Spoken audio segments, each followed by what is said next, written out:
बिस्मिल्लाहिर्रहमानिर्रहीम। खुदा करे मेरी अर्ज़ पाक पर उतरे वो फसले गुल जिसे अंदेशा ज़वाल ना हो। प्रोग्राम 92/8 के साथ मैं शाहिद रिंद आपको खुशामदीद कहता हूँ। नाज़रीन, आज मुल्क भर में जिसे कहते हैं 84वां यौम पाकिस्तान मिली जोशो जज्बे से मनाया गया। इस सिलसिले में जो मरकज़ी तकरीब थी वो परेड ग्राउंड शकरपड़िया में तमाम जो फोर्सेज हैं उनकी परेड की तकरीब थी। इस तकरीब की ख़ास बात यह थी कि सऊदी वज़ीर दिफा इज़्ज़त माब शहज़ादा खालिद बिन सलमान बिन अब्दुल अजीज़ एक रोज़ा दौरे पर पाकिस्तान आए और न सिर्फ उन्होंने इसमें शिरकत की बल्कि सदर पाकिस्तान और वज़ीर पाकिस्तान से भी उनकी मुलाकात हुई और chief of army staff general Syed Asim Munir से भी उनकी मुलाकातें हुई। और ये मुलाकातें इंतहाई अहमियत की हामिल इसलिए भी हैं कि चंद रोज़ कबल चीफ ऑफ आर्मी स्टाफ की जानिब से सऊदी अरब का दौरा किया गया था और इस दौरे के बाद ये 23 मार्च की तकारीब में सऊदी वज़ीर दिफा की शिरकत इंतहाई अहमियत की हामिल है। आज की जो परेड थी उस परेड में चीन और अज़रबाईजान के दस्ते भी शामिल थे। आज के दिन को अगर हम देखते हैं, आज 23 मार्च 84वां तकरीबन यौम पाकिस्तान मनाया गया। 84 सालों में मुख्तलिफ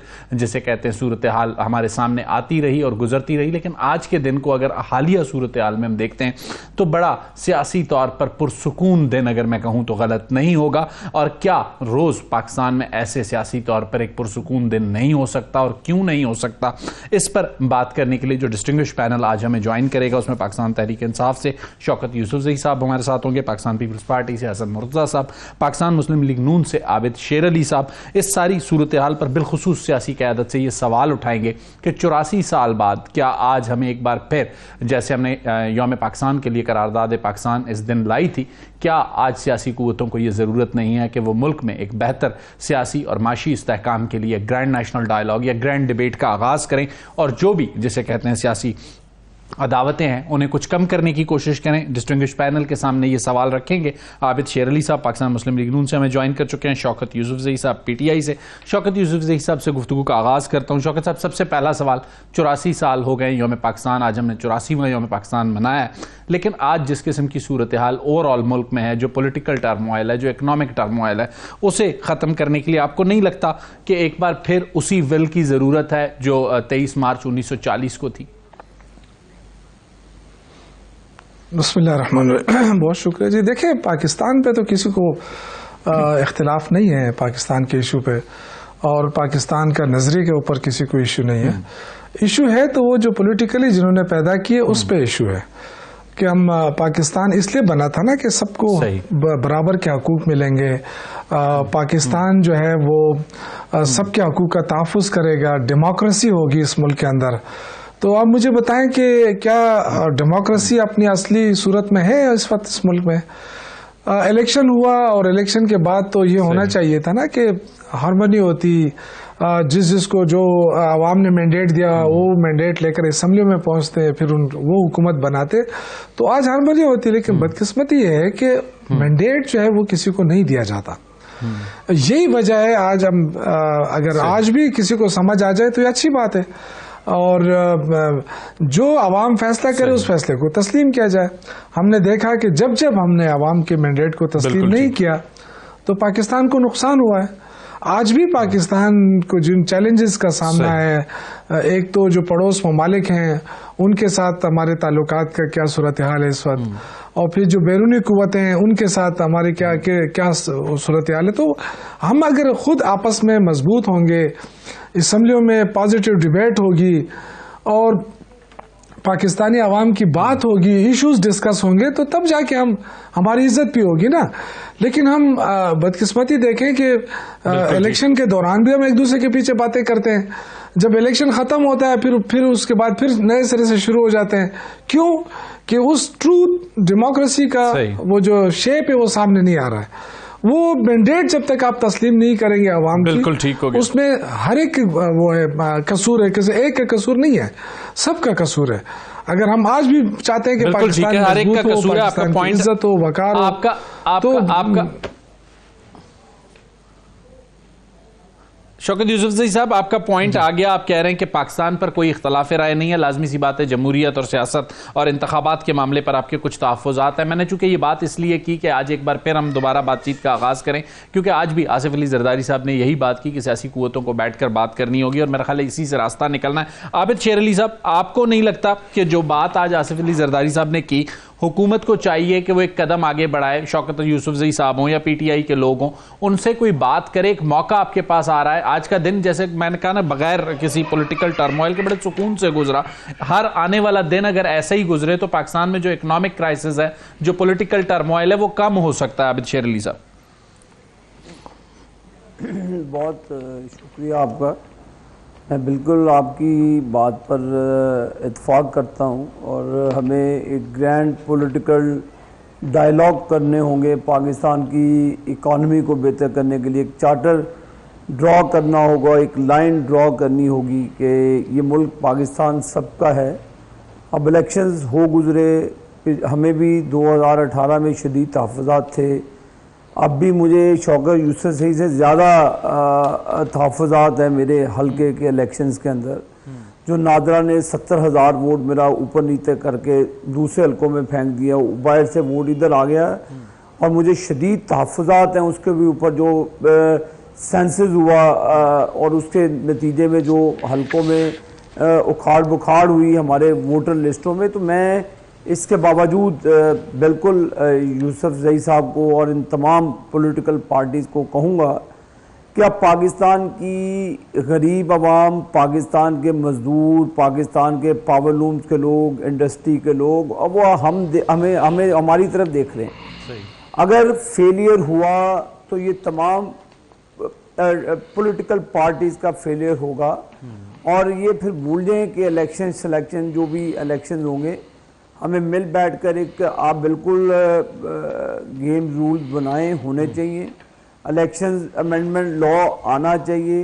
वोटर लिस्टें 1 साल पहले शाया होनी चाहिए। ये वोटर लिस्टें उस वक्त बनती हैं, मिलती हैं भाई मेरे, कि जब हम एक वोट भी ट्रांसफ़र नहीं करवा सकते। ये हमारे साथ कितना जुल्म और ज़्यादती है कि नादरा में बैठे हुए वो पहलवान जो 10-10, 15-15 लाख रुपया तनख्वाहें लेते हैं, वो ऐसे जख्म है पाकिस्तान के लिए कि वो जिधर मर्जी कंप्यूटर का रुख बोलते हैं तो वोट किधर का किधर फेंक देते हैं, किधर का किधर फेंक देते हैं। तो मरे लोगों के वोट पड़े हैं। मैं यूसुफज़ई साहब आए हल्के में, मरे लोग जिंदा हो गए 20-20 साल के बाद। तो ये मेरे आपसे ज्यादा मेरे भाई तहफ़्फ़ुज़ात हैं, लेकिन मैं चाहूंगा मिल बैठकर कोई ऐसे रूल्स बनाने चाहिए कि जो आपके तहफ़्फ़ुज़ात हैं, पार्लियामेंट फोरम है, इलेक्शन लॉज बनाए। एक ऐसा आप हम सबको एक मौका मिला है कि ताकि ये बार बार आते जाते इलेक्शंस के ऊपर ही सवालात उठते हैं, जिसके लिए फिर 3-4 साल 5 साल डुगडुगी हम बजाते हैं। तो पाकिस्तान की मायूस आवाम को हमें एक होप देनी चाहिए। आपका आबिद साहब पॉलिटिशियन ने देनी है। आपका पॉइंट आ गया।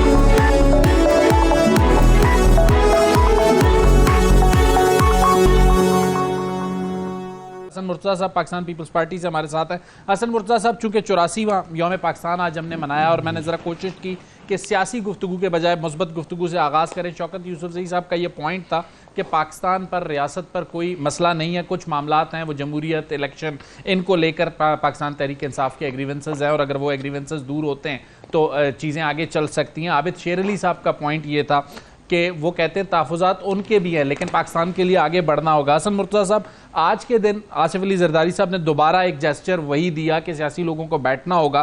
तो आपका नहीं ख्याल कि हम बार बार चांस मिस कर रहे हैं हसन मुर्तज़ा साहब, कि किसी ग्रैंड नेशनल डायलॉग या ग्रैंड डिबेट का आगाज़ करने का जो वक्त है उसे हम ज़ाया कर रहे हैं?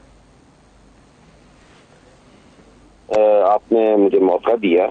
गुजारिश ये है कि जो आसिफ अली जरदारी साहब ने कहा वो बिल्कुल हकीकत है, और हमें ग्रैंड डायलॉग की तरफ भी जाने की ज़रूरत है, और इसके साथ साथ जो हमारे सियासतदानों के तहफ़्फ़ुज़ात हैं उनको दूर होना भी ज़रूरी है।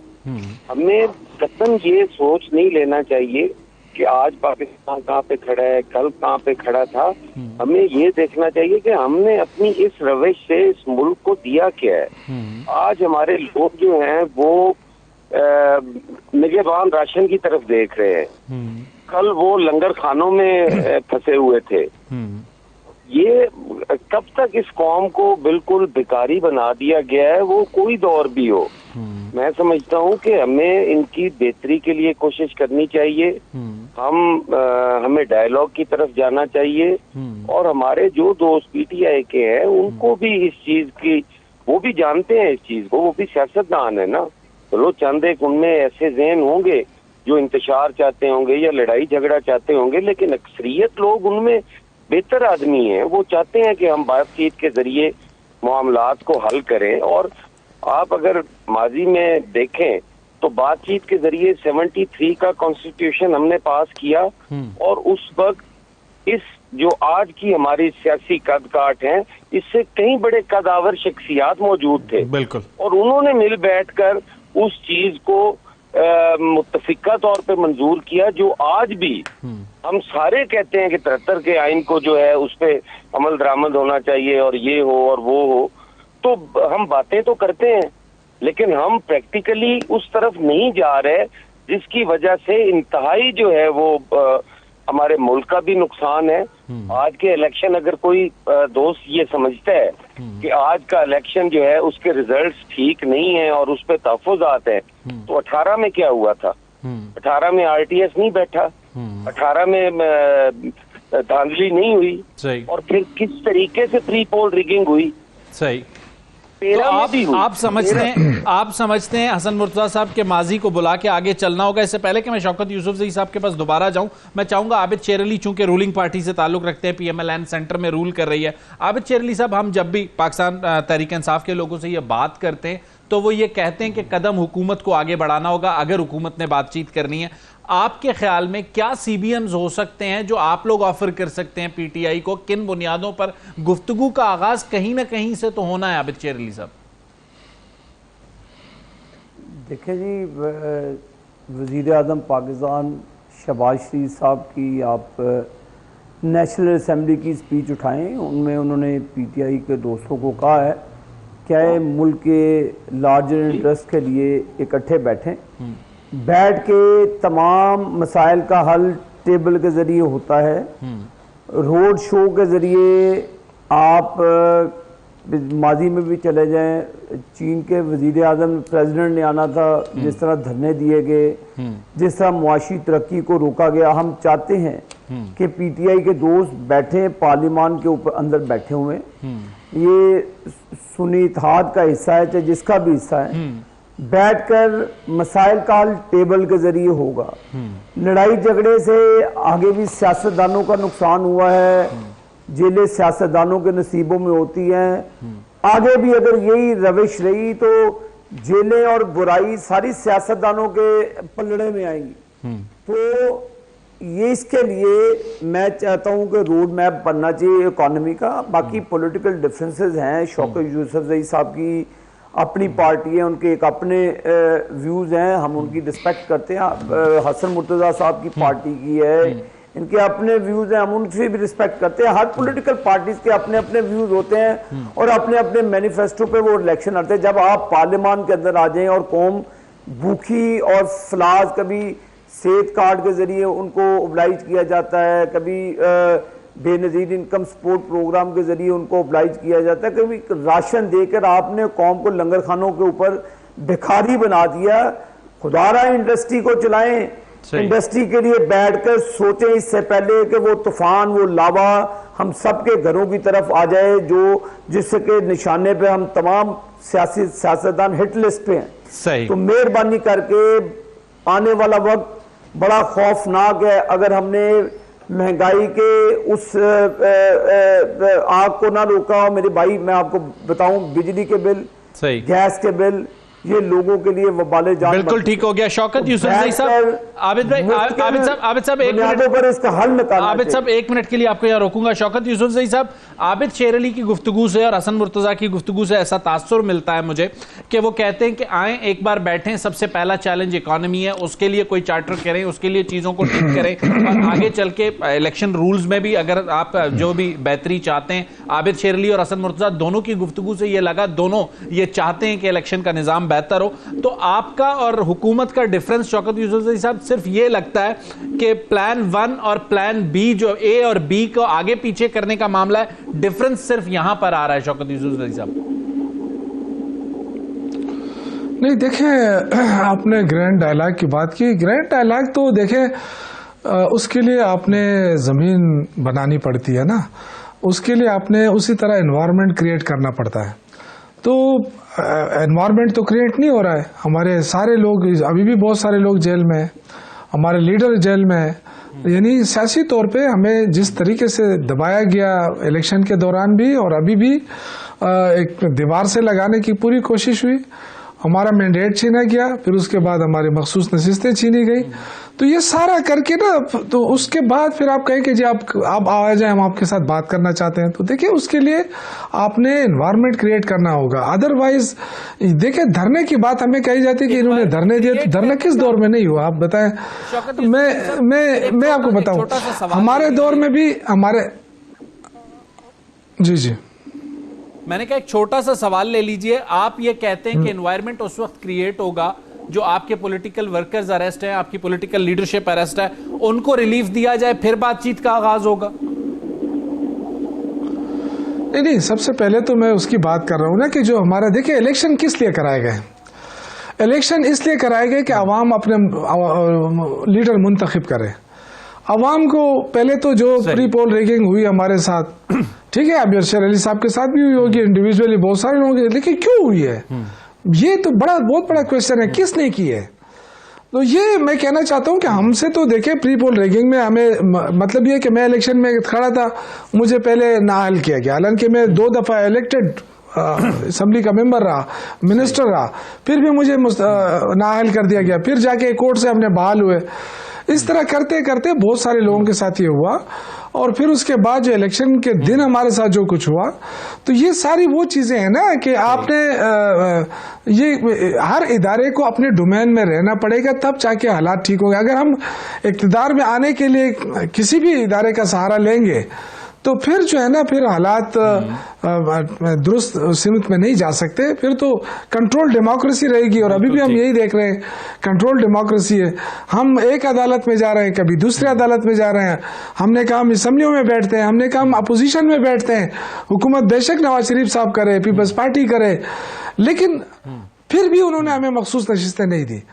तो उसका असर क्या पड़ा? उसका असर सदारती इलेक्शन पे पड़ा, अब सेनेट के इलेक्शन पे पड़ेगा। तो मतलब ये कि इस तरह ज्यादतियां हो रही हैं। वो लोग जो जिन्होंने हमें वोट दिया, वो पूछ रहे हैं कि जी बीजेपी हो रही है, आपका क्या रोल होगा? शौकत यूसुफजई साहब, मेरा सवाल अब भी वही है कि आप जो कह रहे हैं कि एनवायरनमेंट क्रिएट करने की जरूरत है, एनवायरनमेंट उसी तरह आपको लगता है कि पहला उसका बेंचमार्क ये होगा कि जो आपके पॉलिटिकल प्रिजनर्स हैं, आप समझते हैं कि पॉलिटिकल प्रिजनर्स हैं, उनको रिलीफ मिले और आपकी लीडरशिप को रिलीफ मिले, फिर बातचीत शुरू होगी? नहीं, ये तो सेकेंडरी बात है। देखो वो तो सारे जाली केसेस है, वो तो हम भुगत रहे हैं, उसका कोई इशू नहीं है, वो तो अदालतें हमें इंसाफ देगी इंशाल्लाह, वो दे रही हैं। ये सारी चीजें सामने आ रही हैं वो, लेकिन जो असल चीज है, जो मैंडेट छीना गया है, उसका कोई जस्टिफिकेशन तो देना कि क्यों छीना गया है। क्योंकि हमने तो शुरू में कह दिया था कि हम असेंबलियों में बैठेंगे, अपोजिशन में बैठेंगे।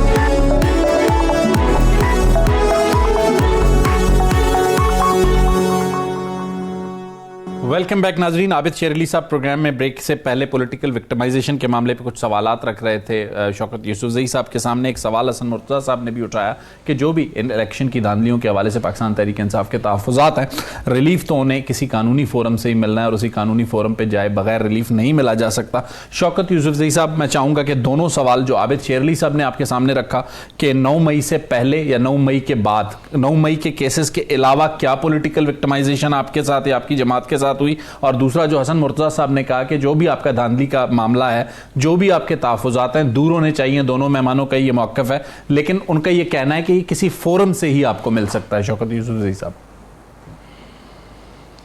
देखिए, जहाँ तक हमारे तहफ़्फ़ुज़ात का ताल्लुक़ है इलेक्शन कमीशन से, तो वो तो शुरू दिन से ही, वो तो इतने बाइस है, इतने मुतासिबाना रवैया है उनका कि वो हालात ही उन्होंने इस तरह बनाने की कोशिश की है। जाहिर है जब तक इलेक्शन कमीशन हमें रिलीफ नहीं देगा तो अदालतें, जाहिर है वो अदालतें तो दे रही है रिलीफ, लेकिन उसमें जो मेन रोल है, जैसे फॉर्म 45, 47, अब जिस हमारा एक मामूली सा केस है, अगर वो सिर्फ खोल दें, हल्का मेरा खोल दें और उसमें एक 2-3 पोलिंग स्टेशन ही चेक कर ले, तो उनको पता चल जाएगा कि खवातीन का वोट जो है ना, एक मर्द हजरात बिठाए गए, उन्होंने अंगूठे लगाए, और हम चीखते रहे कि जी ये क्या हो रहा है, वो अंदर कोई छोड़ भी नहीं रहे थे। लेकिन बहरहाल वो तो एक अलग इशू है। जहाँ तक 9 मई का ताल्लुक है, देखिए जी, 9 मई को अगर आपको याद हो, मेरे अपने कपड़े फटे थे, क्यों फटे थे कि हम वहां पे मैं मौजूद था, मैंने कहा कि जी कोई भी उस तरफ नहीं जाएगा, अपने वर्करों को कहा, ठीक है। उसमें बहुत सारे लोगों ने मुझ पर हमला भी कर दिया, कौन थे वो अभी तक पता नहीं चला। लेकिन ये कि देखें 9 मई में हम खुद उसकी मजम्मत की है, हमारे लीडर ने की है, हम बार बार ये मुतालबा कर रहे हैं कि जी 9 मई के वाकयात की तहकीकात हो जाए, क्योंकि तहकीकात नहीं होंगी तो बहुत सारे बेगुनाह इस वक्त जेल में है। 1-2 की बात नहीं है, आबिद शरीफ साहब ने बात की, लेकिन ये 1-2 की बात नहीं है, ये बहुत सारे दर्जनों लोग जेलों में है और किसी किस्म का वो नहीं है। भाई आपके पास फुटेजेस मौजूद है, सारे मीडिया ने उसको कवर किया है, जिसने जो किया उसको सजा दे रहा है। हम तो आपके साथ है इस बात में, लेकिन अगर आप घरों से उठाएंगे लोगों को, उनको मुलविस दिखाएंगे, तो ये हम कह रहे हैं कि ये पॉलिटिकल जातिया ना हो। मैं 9 मई में मेरे कपड़े पटे, सब कुछ हुआ, उसके बावजूद क्या हुआ? आज मैं हारा हुआ बैठा हूं इलेक्शन से, क्यों? मतलब जो मेरे साथ हुआ, अब मैं बता तो नहीं सकता हूं आपको टीवी पे क्या क्या नहीं हुआ। शौकत यूसुफजई साहब, ये तो शौकत यूसुफजई साहब ये हकीकत है, इसमें कोई दो राय नहीं है कि आपने उस सूरत हाल को कंट्रोल भी करने की कोशिश की। आप चंद ही उन लोगों में होंगे जिन्होंने अपना एक जिम्मेदारी के साथ किरदार अदा किया। लेकिन जो आप बात कर रहे थे पॉलिटिकल विक्टिमाइजेशन की, तो उस पर आबिद शेर अली ने आपसे सवाल पूछा था। नहीं ठीक है, मैं ये नहीं कह रहा हूं, मैं ये कह रहा हूं कि देखिए वाकया हो गया, बहुत बुरा हुआ, हम सब ने उसकी मजम्मत की, इमरान खान ने भी उसकी मजम्मत की, पूरी पार्टी मजम्मत कर रही है। लेकिन होना क्या चाहिए अब ये कि आप पूरी पार्टी को दीवार से लगा दे। एक वाकया हुआ है, उसकी तहकीकात हो जाए ना, जिसने जो किया है उसको सजा मिलनी चाहिए। हम तो उसके, आप देखें ये सारा मसला तो किसी इदारे के खिलाफ तो हम नहीं है ना, हम हो सकते हैं, इसलिए लोग कहते हैं ये फौज के खिलाफ है पीटीआई। भाई फौज के खिलाफ है, फौज किसकी फौज है? फौज तो हमारी है। ये पाकिस्तान के खिलाफ जो साजिशें होती हैं, जो तो दिफा कौन करता है? फौज ही करती है ना। तो दहशतगर्दी के खिलाफ बिल्कुल ठीक हो गया। आबिद शेर अली साहब, आबिद शेर अली साहब, शौकत यूसुफजई साहब कह रहे हैं, आबिद शेर अली साहब, शौकत यूसुफजई साहब कह रहे हैं 9 मई में जो लोग मुलविस हैं, जिनके खिलाफ सबूत है, उन्हें सजाएं दें, उनकी जमात मजम्मत कर चुकी है। देखें जो लोग मुलव्वस हैं उनके खिलाफ प्रोसीडिंग्स हो रही हैं, जो बेगुनाह हैं वो खुद ब खुद बाहर चले जाएंगे। सही। मैं बीइंग पॉलिटिकल वर्कर कभी इस हक में नहीं हूं कि किसी भी पॉलिटिकल, मैं चैलेंज करता हूं, मैं यूसुफ शौकत साहब को कहूंगा कि हमने भी फैसलाबाद में कंटेस्ट किया, कोई एक कारकुन बता दे, किसी एक बंदे को अंदर कराया हो, किसी एक बंदे पर FIR कटवाई हो, तो मैं आपका देनदार हूं। और इसमें मैं आपको देखे फिर उसी तरफ आऊंगा, तो शौकत यूसुफजई से मैं बात करूंगा कि कासिम सूरी साहब को 4.5 साल स्टे पे गुजारे, उनको अदालतों ने घसीट, तो कोई ऐसी लेजिस्लेशन करनी चाहिए पार्लियामान को कि इन केसों के फैसले विद इन 30 डेज या 60 डेज, वो 60 डेज की कानून तो बना लिया है, लॉज को अमेंड करें। पार्लियामान एक ऐसा फोरम है जिसके ऊपर आप लेजिस्लेशन करके एक कौम के लिए उम्मीदें लाएं। तमाम पॉलिटिकल फोर्सेस उस पार्लियामान का हिस्सा हैं, बैठकर ये लड़ाई झगड़े होते रहेंगे, बिल्कुल लड़ेंगे, एक दूसरे से लड़ेंगे, लेकिन कौम को अपने पांव पे खुदा के लिए खड़ा करें। पाकिस्तान के लोगों के हालत जार दिए, बिल्कुल ठीक हो गया, बना दिया, बिल्कुल ठीक हो गया। आबिद साहब आपने बहुत अच्छा नुक्ता दिया, मैं चाहूंगा जी, आपने एक बहुत अच्छा नुक्ता दिया। हसन मुर्तजा साहब, आबिद शेर अली साहब कह रहे हैं रूल्स ऑफ गेम सेट कर लें, चलें, चार्टर ऑफ इकोनॉमी को पहली तरजीह ना रखें, पहले इलेक्शन इस्लाहत कर लें, उसी के साथ चार्टर ऑफ इकोनॉमी को भी रख लें। कोई ऐसा हो सकता है हसन मुर्तजा साहब?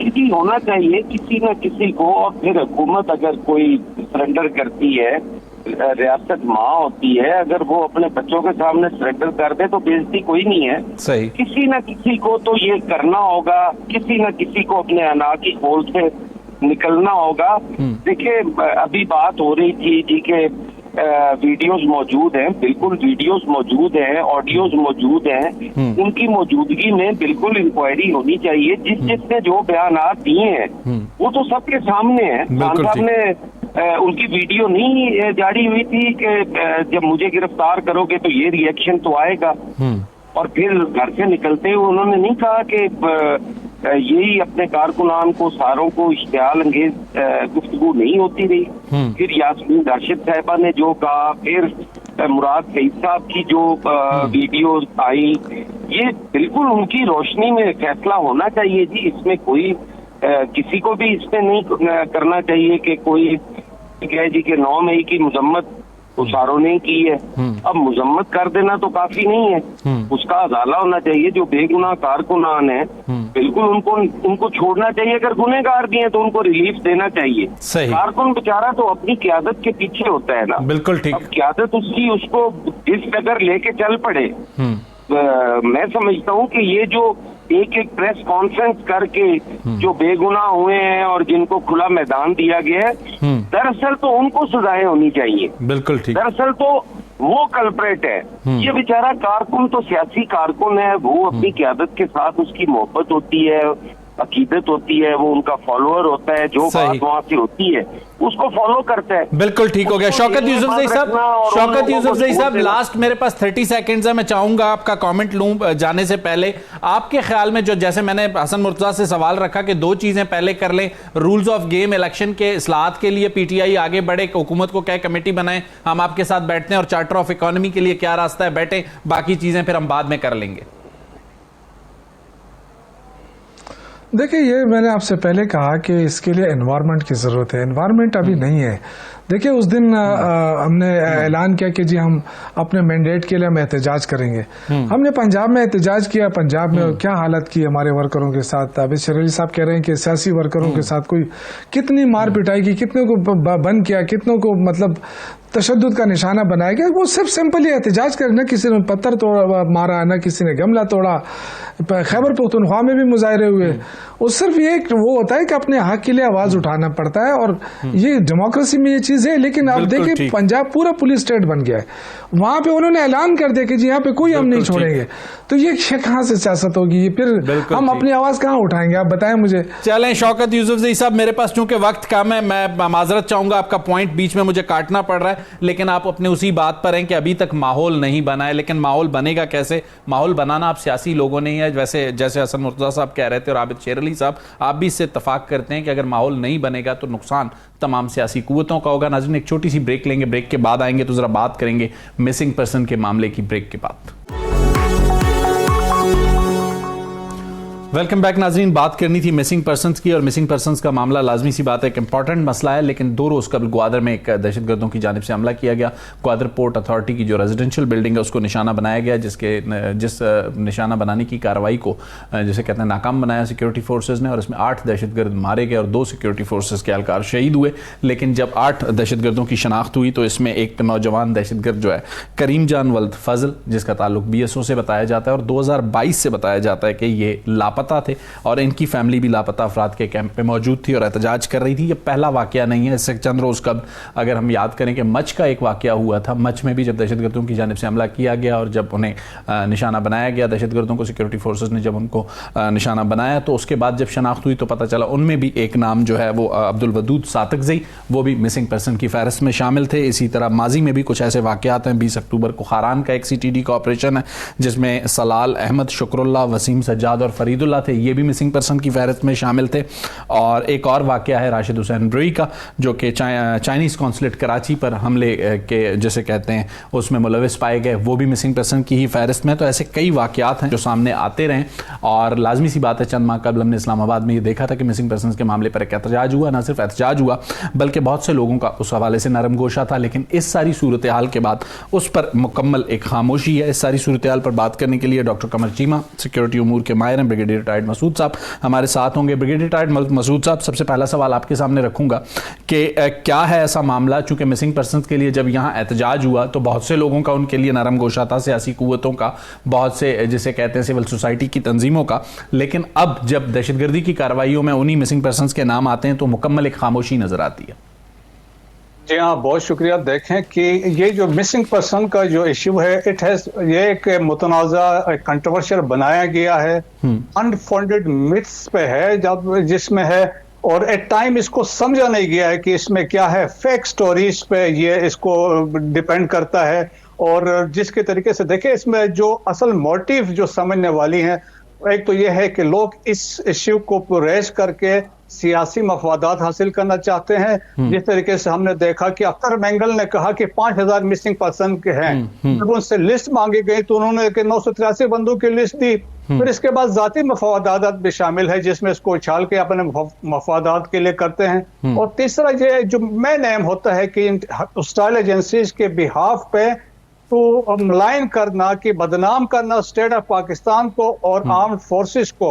और देखिए कुछ हमें हालात को समझना चाहिए। पाकिस्तान एक स्टेट ऑफ जंग में रहा है 79 के बाद, यहाँ पे दहशतगर्दी कार्रवाइयां बहुत ज्यादा जोरों पे थी। फिर 9/11 के बाद भी यहाँ पे हालात हुए, तो रिट ऑफ स्टेट स्टेब्लिश करने के लिए तो सिक्योरिटी फोर्सेस ने एक्शन लिया। लेकिन देखें रीजन अगर हम देखें ना कि आखिर क्या है, ये वो लोग हैं जो टेररिस्ट हैं जो मारे जाते हैं। अभी जिस तरीके से आपने जिक्र किया कि ये मच वाले एरिया, उसमें भी ये अब्दुल वदूद सतकजई था, करीम जान अभी एस्टेब्लिश हुआ, और जो बलोच लिबरेशन फ्रंट के जो मारे गए थे सरवान में, वो भी मिसिंग पर्सन थे। जो मारंग बलोच ने कहा था इनके लवाहिकीन यहाँ पे बैठे हैं, वो एक प्रोपेगेंडा वगैरह कर रहे थे। सेकेंडली देखें कि ये लोग हैं कि ये खुद लड़ाई लड़ने के लिए कोई इराक गया है, कोई सीरिया गया, कोई अफगानिस्तान में है, या हो सकता है ये गैर मुल्की जेलों में हो। ज्यादातर लोग पॉलिटिकल असाइलम में है, कुछ अपने जाती वजूहात पे छुप गए हैं, और कुछ लोग हो सकता है अंडर इंटरोगेशन हो। बिल्कुल, लेकिन ये ओवरऑल देखा जाए तो ये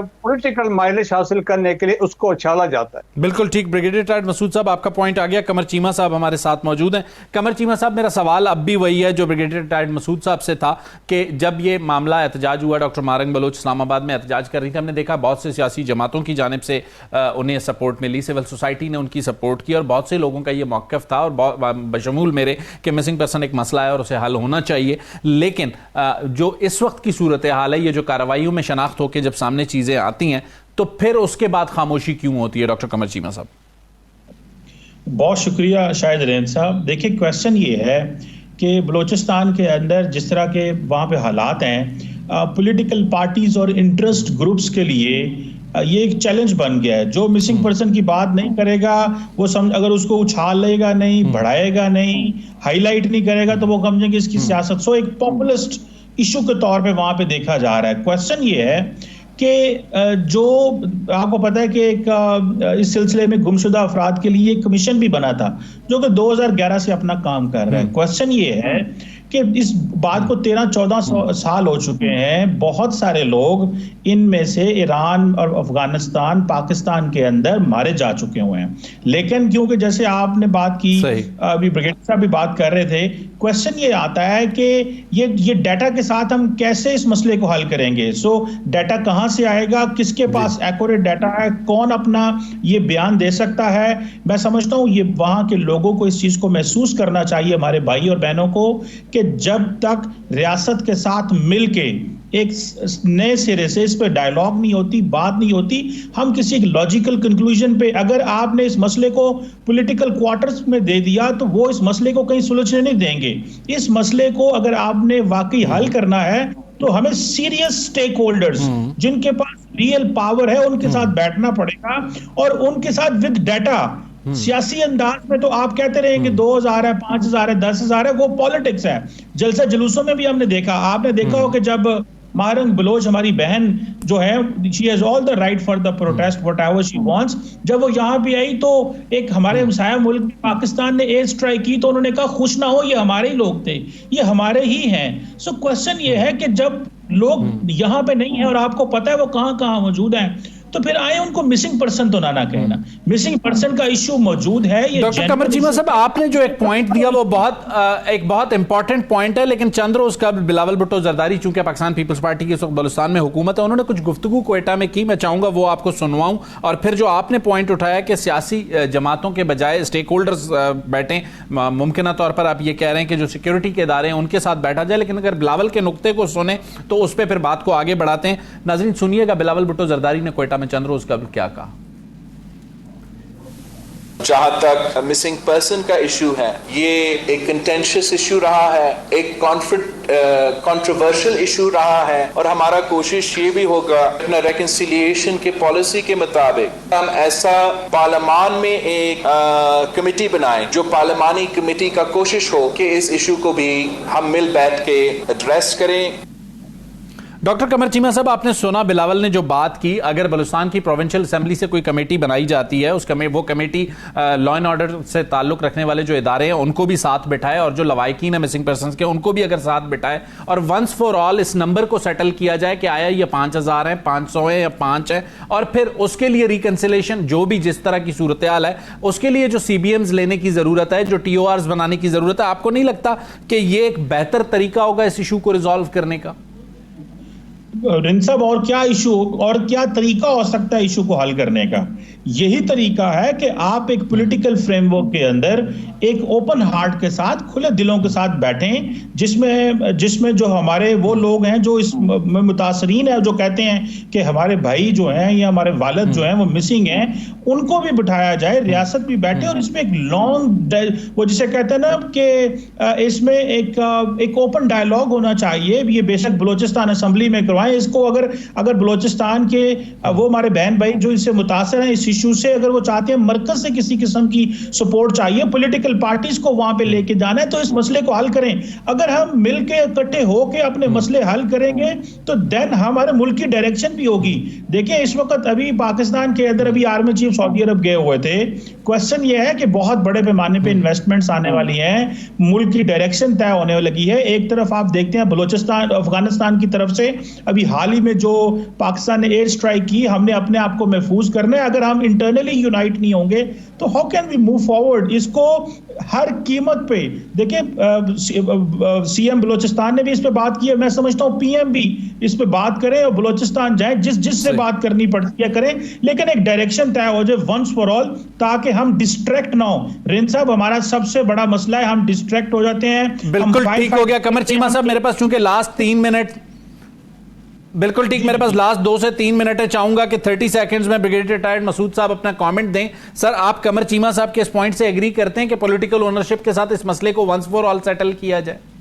जी हाँ, देखिए, मैं थोड़ा सा रिकॉर्ड भी सीधा करना चाहता हूँ। पीछे टोटल केसेस जो रिपोर्ट हुए थे अराउंड 10,000 थे, उसमें से ऑलमोस्ट 8,000 एड्रेस हो चुके हैं। और आप देखें, ये समझने वाली बात है, उसमें टोटल बलूचिस्तान के केसेस देर आर 25% और 86% केसेस जो बलूचिस्तान के वो हल हो चुके हैं, और बाकी मेजॉरिटी तो बाकी प्रोविंसेस के, लेकिन ये सियासी मकासद के लिए इसको यूज किया जा रहा है। और 2011 में कमीशन बना, बलूचिस्तान गवर्नमेंट ने अपनी ऑलरेडी बना चुकी है। तो ठीक है, ब्रिगेडियर रिटायर्ड मसूद साहब आपका और कमर चीमा साहब आपका बहुत बहुत शुक्रिया, आपने अपना कीमती वक्त दिया। नाज़रीन, हमें कुछ मजीद गुफ्तगू करनी थी ग्वादर की सूरत हाल पर, लेकिन वो आने वाले दिनों में करेंगे। अगले प्रोग्राम तक मुझे शाहिद रिंद को इजाजत दीजिए। अल्लाह हाफ़िज़।